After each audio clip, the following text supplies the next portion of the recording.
Assalomu alaykum qadrli do'stlar, qadrli obunachilar, sizlar bilan Azizbek Olimjon. Bugungi videomizda Xudo xolasa noldan mashina minishni o'rgatishga harakat qilamiz. Mabodo kamikosti bo'ladigan bo'lsa, kommentar fikrlarini yozib ketinglar, to'g'rilab ketinglar. Endi to'g'risi bizdan ham ko'ra professionalroq shopirlar bo'lishi mumkin. Bu videoni ko'rayotgan aka-ukalarimiz bo'lishi mumkin. Bizning maqsadimiz noldan o'sha birinchi sinfga boradigan aka-ukalarimizga birinchi marta mashinaga o'tirib, birinchi marta mashinani minmoqchi bo'lgan aka-ukalarimiz uchun mashinani mexanika korobkani noldan o'rgatmoqchimiz. O'sha o'zimiz bilgan o'sha qonun qoidalarini mana shu mashinani minishlikni o'rgatmoqchimiz. Xo'p, birinchi o'rinda skorostichakka keladigan bo'lsak, skorostichakka kelamiz. Mana Nexia 2 mashinamiz bu. Nexia 2 da mexanik korobka zadniy oldi tomonda bo'ladi. Damas, Nexia 3, yo'q, to'xtang. Damas, Spark, Matizda R'si mana 5 tayda oxirida bo'ladi, orqa tomonda bo'ladi. Bu nimasi? Nexia 2 da R zadniysi oldida bo'ladi. Endi zadniyga tushirish uchun splendan bosasizlar. Mana ko'taradigan ko'rinyaptimi kamida? Ko'taradiganni ko'tarasizlar, splendan bosib mana birga ursalang, mana birga oxiriga ursalang, chap tomonga zadniyga tushadi. Bag'i o'sha 1 2 3 4 5. Bag'i o'sha sekin tezlaganlaringda 1 2 3 4 qilib ketsalang bo'ladi. Mana kaltimiz eng ochiq turgan holati mana shu bo'ladi. Kaltni suqasizlar. Kaltni suqqandan keyin bitta ochsalaring, maytafonlaring bo'lsa, hozir bizda maytafon yo'q. Bag'da ko'rsat, maytafon yo'q bizda. Maytafon yonadi. Bundan keyin ikkinchisini bosadigan bo'lsalaring, bu tomon mana ko'rsatamiz. Yoq, akkumulyator hammasi ishlab turibdi degani. Bu suv datchigi, bu benzin datchigi. Suv datchigi mana hozir normada turibdi. Mana mashinadan qarab turishlaring kerak. Mashina minib ketayotganda zarin narsa, chunki agar mashina normadan tepaga o'tib ketadigan bo'lsa, qayerdadir motorda nosozlik bor. O'sha suv yaxshi aylanmayapti, suv vaqtida so'mayapti degani. Bu motor suv berishi mumkin. Ko'p shopirlar yoshroq haligi endi o'rganayotgan shopirlarga bu narsa zaril, ehtiyot bo'lamiz. Mana shu o'tadigan normadan o'tib ketmasligi kerak. Agar balandga o'tib ketadigan bo'lsa, dash ketadigan bo'lsangiz, motoringiz sug berishi mumkin. Motoringizda qanaqadir kamida 5-600 dollarlik xarajat chiqib qolishi mumkin. Kamida 1-200 dollar bo'lmasa, agar polni kapitalniy remontga kirib oladigan bo'lsa, agar motor ko'p rasxod qilishi mumkin. O'sha 5-600 dollar ketib qoladi. Endi mashinaning katta kichikligiga qarab, misol Nexia 2 da 400-500 dollar pul ketadi motorni to'g'rilattirish uchun. Endi bundan keyin mana xalasga qilamiz mashinani. Splendan ko'rsatamiz. Splena mana qaranglar. Splena chap oyoqda bosiladi. Splena chap oyoqda bosib, skorga urasizlar. Tormoz o'ng oyoqda bosiladi, gaz o'ng oyoqda bosiladi. Bu mexanika korobka. Nexia 2, Matiz, Spark, mana shu mexanika mashinada hammasida mana shu 3 ta bosadigan bo'ladi. Splena, tormoz, gaz. Hammasida bir xil bo'ladi. Skorost datchigimiz bu. Xo'p, endi mashinani yurg'izib, bitta orqaga, bitta oldiga yurg'izib ko'rsatib beramiz, harakat qilamiz sizlarga. Endi yana xavfsizlik nimasi, kamar taqib olasizlar. Ruchnoy ko'tarilib bo'ladi, ruchnoy ko'ryapti. Ruchnoy ko'tarilib bo'ladi, xalastoy bo'ladi mana.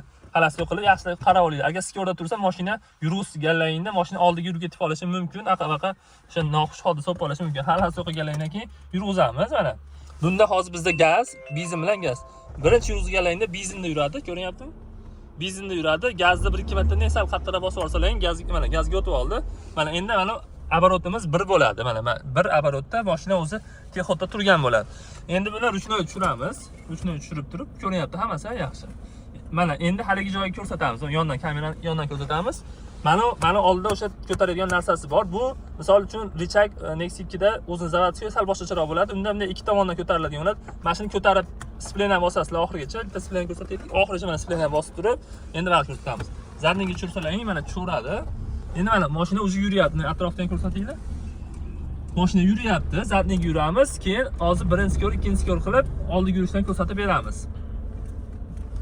Agar mabodo kamikosti bo'ladigan bo'lsa, kommentarga fikrlarini yozib ketsalaring, xursand bo'lamiz. Bizning kanalimizga obuna bo'lib, like bosib, kuzatsalar ham, xudo xolasa, agar qattiq mana endi birinchi skorga urishda oldiga yurishni o'rgatamiz. Mana qaranglar. Mana hamma yo'q tormozda bir оборотda turibdi. Splenani bosamiz oxirigacha. Bag'i 1ni bosamiz. Birinchi skor mana. Nimani ko'taramiz? Mana uni ko'tarmasak, oldagini ko'rsating. Mana uni ko'tarmaydigan bo'lsak, birinchi skorga tushadi o'zidan o'zi avtomatik. Birinchi skorga uramiz, sekin mana оборот ko'ramiz, оборот. Sekin mana 1,5 оборотda, 2 оборотda sekin yursalang bo'ladi. 3-4 оборот qilib olmanglar. Chunki 3-4 оборот qilib oladigan bo'lsalar, mashina mana vang'illab borib, baland ovoz chiqadi. Bu kerak emas ortiqcha. Faqat uni o'sha misol 5-10 marta praktika qilsalaring, praktika qilganlaringda o'sha sekin oyoqlaring moslashib oladi. Endi oyoqni ko'rsatamiz. Splenani bosamiz. Skorga birinchi skorga uramiz. Sekin mana sal gazni bosib, splena qo'yib yuboramiz.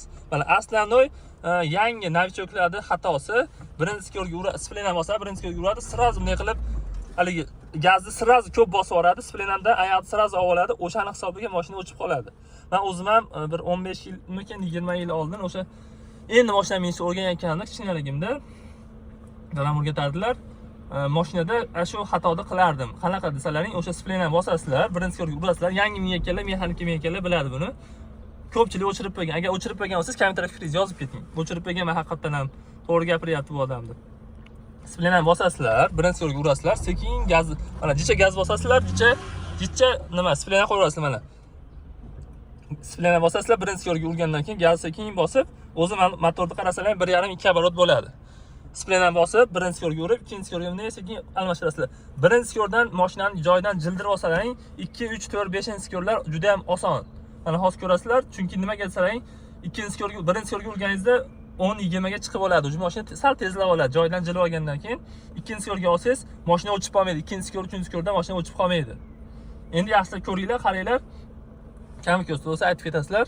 Oz birinchi yo'l, ikkinchi yo'l, uchinchi yo'l qilib, jicha yurib beramiz. 1 kilometr, 2 kilometr yurib beramiz. Ko'rib olasizlar. Mana splenam bosamiz. Mana splenam bosamiz, ko'ringlar yaxshilab. Splenam bosamiz, birinchi yo'lga uramiz va ketdik mana. O'sha mashina yurdi. Yomg'ir yog'sa mabodo bu yerda mana bitta ko'tarsalang artib beradi. Mana ikkinchi yo'l, o'sha ikkinchi yo'lda mashina umuman o'chmaydi. Ikkinchi yo'lda mana 20, 30, 40 qilib tezlikka chiqsalang bo'ladi. Uchinchi yo'l o'sha mashinani mana yaqinroq olib kelamiz kameram. 2 oborotdan o'tkazib yubormasalaring, xarajati ham ko'p bo'lmaydi, plus tomonlari motor qiynalmaydi, yaxshi maza qilib ishlaydi. Necha minut bo'ldi endi? 6 minut bo'ldi. Xo'p. Yana 2 minut gapirishimiz kerak. Nimaga deganda YouTube algoritmlari 8 minutlik video qiladigan bo'lsak, mana pavorot yoqasizlar, o'ngga burilsalang, chapga burilsalang, pavorot yoqasizlar. Yana o'sha birinchi, ikkinchi yo'l qilib ketaverasizlar. Hop, 6 minut bo'lib videomiz. 8 minut qilishimiz kerak. YouTube algoritmlari 8 minutlik video bo'ladigan bo'lsa, mana yana pavorot yoqib, o'ngga yurib ma'lumot ko'rsating yaxshilab. Tezliklarga qarab skorni almashtirasizlar. Mana shu oboroti 2 bo'lish kerak. 2 dan o'tib ketib qolsa xarajati ko'payadi mashinani. Motor qiynaladi, kuchlanib ishlaydi o'zi. To'g'ri, kimdir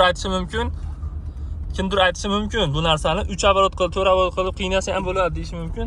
Qanchalik mashinani qiynaganing sari umri qisqaraveradi. Misol uchun, yoshi katta odamga